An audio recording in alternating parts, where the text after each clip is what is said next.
गुरु जी तेरी रहमत बरस रही।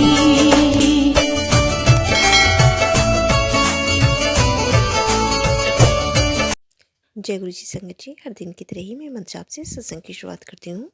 ओम नमः शिवाय, शिव जी सदा सहाय। ओम नमः शिवाय, गुरु जी सदा सहाय। जय गुरु जी, शुक्राना गुरु जी। आज सत्संग में सबसे पहले सत्संग हम एक संगत जी ने भेजा हुआ है। सत्संग ऑडियो रिकॉर्ड करके आंटी जी ने भेजा है, जैसा भेजा है वैसे ही सुनते हैं। इससे पहले भी आंटी जी ने कई सत्संग हमारे संग शेयर कर चुके हैं। सत्संग बहुत ही प्यारा और सुंदर है, तो सत्संग को ध्यान से व श्रद्धा भाव से सुनते हैं। जय गुरु जी, शुक्राना गुरु जी। जय गुरु जी। ओम नमः शिवाय, शिव जी सदा सहाय। ओम नमः शिवाय, गुरु जी सदा सहाय। मेरी बेटी की शादी के फंक्शन आज से स्टार्ट हो गए हैं। गुरु जी ने बहुत ही अच्छे से तैयारी करवा दी है, किसी भी चीज़ की बर्बादी नहीं हुई है। बाजार से जैसे हम लोग सामान वगैरह खरीद के लाए हैं या सब इंतजाम जो है गुरु जी ने बहुत अच्छे से करवा दिया है। मतलब हमारे बजट में ही सब चीज़ करवा दिया है गुरु जी ने। मैं हमेशा गुरु जी को साथ लेके चलती थी कि मार्केट भी जाती थी तो या फिर कोई भी काम करती थी तो मैं नाम लेकर करती थी गुरु जी का। गुरु जी आप देख लेना, हमारे बजट में करवा देना गुरुपा। तो गुरुपा अपना प्रेजेंट भी फ़िल करवाते थे। शुक्राना गुरुपा, शुक्राना, शुक्राना, अनंतम अनंतम शुक्राना गुरु जी। मुझे तो बहुत ही घबराहट हो रही है, तो उसी गुरु जी के मैसेज आ रहे हैं 3 दिन से, घबरा मत मैं तेरे साथ हूँ। कि गुड़-गुड़ कर जी रही है, तेरा काम अच्छे से हो जाएगा, तू घबरा मत। शुक्राना गुरुपा, शुक्राना, शुक्राना, शुक्राना।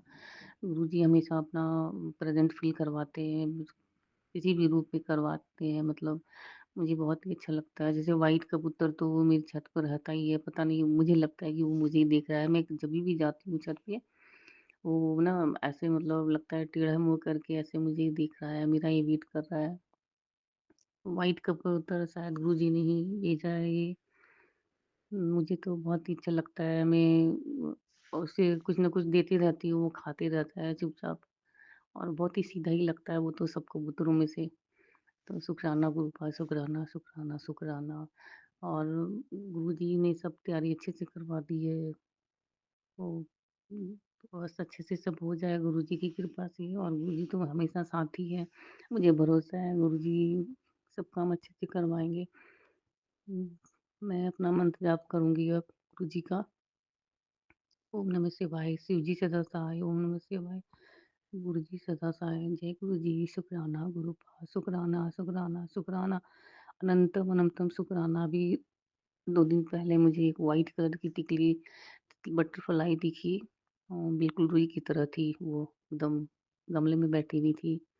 बहुत ही अच्छा लगा मुझे देख कर कि गुरुपा तो एकदम मेरे साथ ही है। जय गुरु जी, शुक्राना गुरुपा, शुक्राना, शुक्राना, अनंतम अनंतम शुक्राना। ओम नमः शिवाय, शिव जी सदा सहाय। ओम नमः शिवाय, गुरु जी सदा सहाय। जय गुरु जी, शुक्राना गुरुपा। बहुत ही सुंदर सत्संग आंटी जी, शुक्राना आंटी जी सत्संग शेयर करने के लिए। आज का अगला सत्संग हमें ललिता आंटी ने जोधपुर से भेजा है। सत्संग बहुत ही प्यारा व सुंदर है। आंटी जी भी अपने कई सत्संग हमारे संग शेयर कर चुके हैं। कहते हैं सत्संग करने वाले सुनने वाले सभी का कल्याण होता है। तो सत्संग को ध्यान से व श्रद्धा भाव से सुनते हैं। जय गुरु जी, शुक्राना। जय गुरु जी, जय गुरु जी संगत जी। गुरु जी के चरणों में कोटि कोटि प्रणाम। ओम नमः शिवाय, शिव जी सदा सहाय। ओम नमः शिवाय, गुरु जी सदा सहाय। ओम नमः शिवाय, शिव जी सदा सहाय। ओम नमः शिवाय, गुरु जी सदा सहाय। संगत जी, मेरा आप सब लोगों को प्यार भरा नमस्ते। और अगर सत्संग में कुछ गलती हो जाती है तो पहले से ही बोल रही हूँ कि मुझे माफ़ कर देना। और मैं जोधपुर से ललिता गुरु जी की बेटी ये सत्संग शेयर कर रही हूँ। गुरु जी बोल रहे हैं कि मेरा संध्या वेला शुक्राना सत्संग कर। गुरु जी कहते हैं कि अमृत वेला भी कर, पर मैं कभी कोई टाइम में अमृत वेला भी उठती थी और अपने काम किया करती थी। पर संगत जी, अब मुझसे अमृत वेला में नहीं उठा जाता है। मैंने गुरु जी को बोला है, गुरु जी ये ठंड का मौसम जो है ये थोड़ा ख़त्म हो जाए, उसके बाद मैं पूरी कोशिश करूँगी उठने की, क्योंकि बीमार भी रहने लग गई हूँ। कभी भी कुछ भी तबीयत ख़राब हो जाती है, इस वजह से मैं नहीं उठ पाती हूँ संगत जी। और दूसरी बात यह है कि घर में कई काम होते हैं, कभी दिन में नहीं आराम मिला तो मैं सुबह 6 सवा 6 बजे तो उठ ही जाती हूँ। पर वो तो अमृत वेला तो फिर वही है ना कि 4 बजे 3 बजे रात को, सुबह 5 बजे। तो 5 बजे तो मैं उठती हूँ, 1 लोटा बाहर पानी डाल के सो जाती हूँ। मुझसे नहीं होता है कि मैं इतनी सुबह उठूँ। मैंने गुरुजी से माफ़ी माँग ली है और गुरुजी बहुत कुछ, गुरुजी ने सुधारा है मामला और गुरुजी बहुत कुछ कर रहे हैं। और मैं सच कहती हूँ संगत जी, हम तो तर गए हैं, जैसे कि पूरी तरीके से गुरुजी ने जो हमारे लिए किया है वो बहुत किया है, बहुत किया है। और अभी गुरुजी कहते हैं कि कुड़िए अब ऊंचे सपने देखना चालू कर, ऊंचे सपने देखा कर, हर सपना सच होने का समय आ गया है। तू शुरुआत तो कर, अंत में करूँगा। जहाँ तुझे लगा कुछ अड़चन है, मुझे याद कर लेना, मैं तुझे हारने नहीं दूंगा। और गुरुजी कहते हैं मेरे प्यारे बच्चे, तेरी सुरक्षा के लिए अपने यहाँ से मैं एक दूत भेज रहा हूँ, तू हमेशा उसका उसका ध्यान करना और वो तेरी रक्षा के लिए भेज रहा हूँ। तू उसकी आवाज़ भी सुन सकेगा, वो तुझे हर अच्छे बुरे का ज्ञान करवाएगा, हर समय तेरे साथ होगा। ये एक अदृश्य शक्ति है पर तुझे फील होगा, हर समय तेरा साथ होगा। ये और ये उसका तेरे लिए इनाम है, तेरे शुक्राने का। अब तेरा कोई कुछ नहीं बिगाड़ पाएगा। देखो, जब हमारे गुरुजी ने एक अदृश्य शक्ति छोड़ रखी है और ऐसा मुझे फील होता है कि घर में मेरे अलावा कोई है, तो इसका मतलब गुरुजी ने जो दूध भेजे हैं वही घर में हैं। और मैं इस बात को महसूस भी करती हूँ, मानती भी हूँ। और थोड़ा सा रात को लगता भी है ऐसा कि कोई है, पर मैं बस जय गुरुजी, शुक्राना गुरुजी करते हुए टॉयलेट चली जाती हूँ और आकर वापस पैर हाथ धो करके और गुरुजी को हाथ जोड़ के सो जाती हूँ। वैसे तो 2 बार उठती हूँ मैं रात को, पर मैं दोनों बार गुरुजी का भी स्मरण करती हूँ और गुरुजी को मन से दिल से याद करती हूँ। ऐसा नहीं है संगत जी कि मैं याद नहीं करती हूँ, उनको बराबर याद करती हूँ। और गुरुजी को याद नहीं करेंगे हम किसको करेंगे। गुरुजी ने हमारी बहुत सारी बिगड़ी बनाई है, मैं सच कह रही हूँ। और गुरुजी हमारे लिए बहुत कुछ कर रहे हैं, ये मैं समझती हूँ। मगर एक बात और बोलूँगी संगत जी, जिसके लिए आप मुझे माफ़ कर देना संगत जी। मैसेज और सत्संग दोनों अभी इतने खतरनाक आ रहे हैं कि मैंने तो एक सत्संग चालू करती हूँ सुबह का 9:15 9:30 बजे, जिसमें 6-7 सत्संग तो होते हैं छोटे छोटे, तो मैं वो सुनती हूँ। बाकी इतने खतरनाक सत्संग आ रहे हैं, पति का, बेटे का, मेरे पास ही क्यों, दूसरी संगत जी के पास आते हैं, मैं मानती हूँ।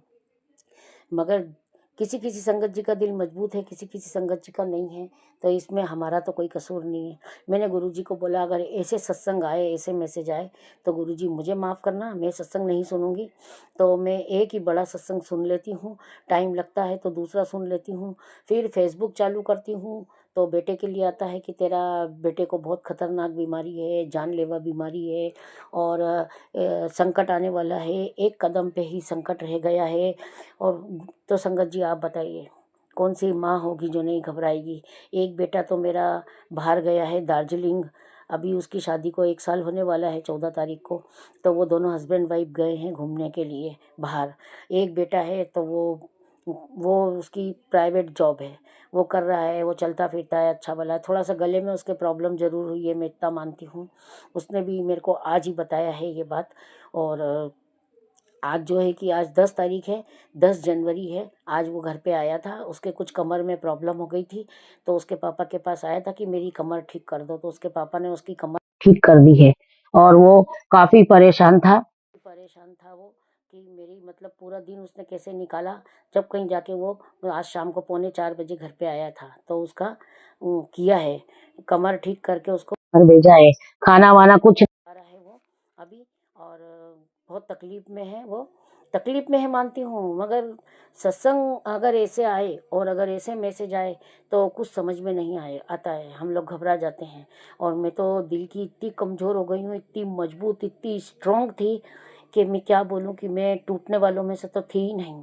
बिल्कुल सवाल ही नहीं उठता है कि मैं छोटे छोटी बातों में या छोटी छोटी उसमें टूट जाऊँ, सवाल ही नहीं था। पर मैं अभी इतनी टूट चुकी हूँ कि अभी मुझे छोटी छोटी सी बातें भी बर्दाश्त नहीं होती, क्योंकि मैं अपनी दामाद से ही बहुत परेशान हूँ। मेरी बेटी को 4 साल से वो इतना परेशान करता है, दुख तकलीफ़ें देता है, बात नहीं करता है। और शादी को 11 साल हो गए हैं, अभी उसकी भी शादी की सालगिरह है 2 दिन में। तो ऐसा है कि उसका तो दुख झेल ही रही हूँ मैं, फिर ये ऐसे सत्संग ऐसे मैसेज मुझसे नहीं होता है। अब मैं रोने लग जाती हूँ कि ऐसा क्यों आखिर। मेरे बच्चे मेरे मरने के बाद अगर कुछ होता है तो ठीक है, बाकी मेरे जीते जी नहीं होना, बिल्कुल भी नहीं होना चाहिए। मैं अभी तकलीफ़ में हूँ। मैं खुद बीमार हो गई थी, परसों अचानक बुखार आ गया था। फिर मेरे हस्बैंड ने नज़र वगैरह उतारी, तो नज़र उतारने के 15 मिनट के बाद ही मेरी तबीयत एकदम दुरुस्त होने लगी। मैं सही हो गई हूँ। और मैं वैसे भी कहीं आती जाती नहीं हूँ, मंदिर ज़्यादा आती जाती हूँ, किसी के घर आती जाती नहीं हूँ। गुरुपा ने काफ़ी लोगों को मुझसे दूर किया है और वो मेरे भले के लिए मुझे दूर किया है। और गुरुपा कहते हैं जब समय आएगा तो मैं वापस तेरे पास उनको सामने भेज दूँगा। संगत जी, मैंने भी ज़िंदगी में बहुत संघर्ष किए हैं, बहुत कुछ किया है। मेरा घर बहुत छोटा है और मेरे देवर ने मेरे साथ बहुत बड़ा धोखा करा है। खुद तो 2 प्लाट पे एक मकान बना के बैठ गया और हमें नीचे 2 देरानी जेठानी को फंसा दिया है। तो संगत जी, अब गुरुजी को जहाँ मैंने स्थान दिया है मंदिर के पास में ही दिया है और अच्छे से बिठाया है, पर गुरुजी कहते हैं कि तू मेरी फ़ोटो यहाँ से हटा दे, मेरी फ़ोटो कहीं और लगा दे। तो मैंने ये मैसेज पढ़ा और मैंने सोचा कि अब गुरुजी ऐसा बोल रहे हैं तो मैं ऐसा करूं कि कहीं कील लगा के और वहाँ पे स्टैंड लगा के उनको बिठा देती हूँ और सेफ भी रहेंगे। तो थोड़ी देर में क्या मैसेज आता है कि तू सोच रही होगी कि गुरुजी की तस्वीर को कील पे टांग दूँ, तो मेरे को कील पे नहीं टांगना। तो बताओ गुरुजी, संगत जी, ये कितने आश्चर्य की बात है। जब गुरुजी ये सब सवालों का जवाब देते हैं तो कितना अच्छा लगता है कि गुरुजी सब जानते हैं। हाँ, जानते हैं गुरुजी का संकट दूर करते हैं, सत्संग सुनने से ही कष्ट दूर होते हैं। मैं सुनती हूँ, ऐसी बात नहीं है कि मैं सत्संग नहीं सुनती हूँ। मैं स्पीड में लगा के इतने सत्संग सुन लेती हूँ, काम करती जाती हूँ, मेरे सत्संग चलते रहते हैं और ब्लूटूथ कान में लगा के रखती हूँ कि मुझे कोई डिस्टर्ब ना हो। मैं इतनी मतलब समझती हूँ बात को कि मैंने सत्संग चलाया है तो मैं सुनूं। जब जी साहब का पाठ, सुखमनी साहब का भी सब सुनती हूँ, अपने कीर्तन भी, भजन जो होते हैं वो भी सुनती हूँ। ऐसा नहीं, मैं भी सब कुछ देखती सुनती हूँ, मगर ऐसे मैसेज और ऐसे सत्संग मैं नहीं सुन सकती हूँ। मेरा दिल अब बहुत कमज़ोर हो गया है और मैं बर्दाश्त भी नहीं कर सकती हूँ। बस इतना कहूँगी कि हाँ, मैं सुनती हूँ पर बहुत कम सुनती हूँ, मुझे माफ़ करना संगत जी। मैं अभी एक सत्संग मैंने सुना था कि अभी एक संगत जी ने भी यही सब बोला था कि तेरा पति मेरे पति के लिए बोला है कि वो मर जाएगा और ये हो जाएगा। ये सब मेरे साथ में भी बहुत सत्संग आते हैं। तो जो सत्संग अच्छे होते हैं ना, हम वो सत्संग सुनते हैं और वही हमें सुनना चाहिए, बाकी गुरु जी पर छोड़ देना चाहिए। मैं क्या कहती हूँ, गुरु जी आपने ये सत्संग भेजा है, ये मैसेज भेजा है ना, कोई बात नहीं, पर देखते तो आप ही हो, संभालते तो आप ही हो। हम तो आपके हाथ के कठपुतली हैं, आपने हमें बनाया, अब आपको ही हमें संभालना पड़ेगा। तो संगत जी, मैं यूँ घबराती हूँ, डरती हूँ, पर भगवान ऐसा कुछ करते नहीं हैं, हमारे गुरुजी ऐसा कुछ करेंगे नहीं, मगर डर तो गए ना हम डर तो गए। तो इसीलिए ठीक है, जो है वो ठीक है, मगर बस इतना कहूँगी कि गुरुजी पे मेरा बहुत अटूट विश्वास है और गुरुजी अब बोल रहे हैं कि बस एक कदम रह गया है, तू मेरा संध्या बेला का शुक्राना सत्संग शेयर कर दे, फिर तेरी जीत होने वाली है। मैंने कहा चलो आज सत्संग शेयर कर देते हैं। काम किया थोड़ा बहुत, थोड़ा काम बाकी है। मैंने कहा पहले सत्संग शेयर कर दूँ, संध्या बेला हो रहा है, फिर मैं काम कर लूँगी। इसीलिए संगत जी, अगर मुझसे कोई गलती हुई तो माफ़ कर देना। और मैं गुरुजी से बहुत बहुत प्रार्थना करती हूँ, गुरुजी आपकी सारी संगत, जितनी भी मुट्ठी भर संगत है, आप बस वो सुखी रहे, स्वस्थ रहे, उनके परिवार में मस्त रहे, उनके परिवार में कोई विपदा ना आए, कोई आपदा ना आए। आप सबकी रक्षा करो, सबके संकट दूर करो, सबको सुख समृद्धि की छाया दो। मेरे दाता सच्चे पातशाह, आप ही हो हमारे जीवन के रक्षक। आप आए हो जब से बहुत कुछ चेंज हो गया हमारे जीवन में, और ऐसे ही हमारे ऊपर अपनी कृपा दृष्टि बनाए रखना। और हमारी प्राची आंटी को भी बहुत बहुत आशीष देना आप। वो हमारे सत्संग शेयर करते हैं, हम मानते हैं कि हम तो खाली सत्संग शेयर करके उनको भेज देते हैं, मगर उनकी जो मेहनत है, वो जितनी मेहनत करते हैं वो जानते हैं। हम उनकी मेहनत की कद्र करते हैं और इसीलिए आपसे रिक्वेस्ट करते हैं कि आप उनको बहुत बहुत ब्लेस करना। जय गुरु जी, शुक्राना गुरु जी, अनंतम अनंतम शुक्राना गुरु जी। ओम नमः शिवाय, शिव जी सदा सहाय। ओम नमः शिवाय, गुरु जी सदा सहाय। ओम नमः शिवाय, शिव जी सदा सहाय। ओम नमः शिवाय, गुरु जी सदा सहाय। जय गुरु जी, शुक्राना गुरु जी। सारी संगत जी को मेरी तरफ से बहुत बहुत जय गुरु जी, शुक्राना गुरु जी। बहुत ही सुंदर सत्संग आंटी जी, शुक्राना आंटी जी सत्संग शेयर करने के लिए। ऐसे सुंदर सुंदर प्यारे प्यारे व ब्लेस्ड सत्संग सुनने के लिए हमारे इस चैनल पर बने रहें। वीडियो को लाइक व शेयर ज़रूर करें और कमेंट बॉक्स में अगर सत्संग पसंद आया है तो जय गुरु जी लिखना बिल्कुल ना भूलें। तो सत्संग को यहीं समाप्त करते हैं। जय गुरु जी, शुक्राना गुरु जी। इस चैनल के माध्यम से आपको गुरु जी के प्यारे प्यारे सत्संग सुनाए जाएंगे। वीडियो को लाइक कीजिए और चैनल को सब्सक्राइब कीजिए एवं बेल आइकन को ऑन कर लीजिए, जिससे कि वीडियो अपलोड होते ही सबसे पहले आप तक पहुंच सके। जय गुरु जी संगत जी, आप सभी संगत परिवार की रिक्वेस्ट पर हमने आपके लिए व्हाट्सएप का ग्रुप बनाया है। काफ़ी संगत बार बार मैसेजेस कर रही थी कि आप एक व्हाट्सएप का ग्रुप बना दीजिए, तो उस ग्रुप का डिस्क्रिप्शन बॉक्स में मैंने लिंक को शेयर किया हुआ है। इसमें आप अपने मैसेजेस गुरुजी से संबंधित भेज सकते हैं। संगत परिवार से कनेक्ट होने के लिए आप व्हाट्सएप ग्रुप को ज्वाइन करिए। जय गुरु जी, शुक्राना गुरु जी। अगर आप भी संगत जी अपना सत्संग गुरु परिवार या गुरु संगत के साथ शेयर करना चाहते हैं तो आप हमें अपना सत्संग ऑडियो या वीडियो फॉर्म में रिकॉर्ड करके भेज सकते हैं या हिंदी की साफ हैंड राइटिंग में भी लिखकर भेज सकते हैं। ईमेल आईडी हमारे डिस्क्रिप्शन बॉक्स में मेंशन है। आप अपने सत्संग की अटैचमेंट्स ईमेल के माध्यम से हमें शेयर कर सकते हैं। हम कोशिश करेंगे कि आपका सत्संग हम गुरु परिवार या गुरु संगत के साथ शेयर करें। आज के सत्संग को मैं यहीं विराम देती हूँ। जय गुरु जी, शुक्राना गुरु जी।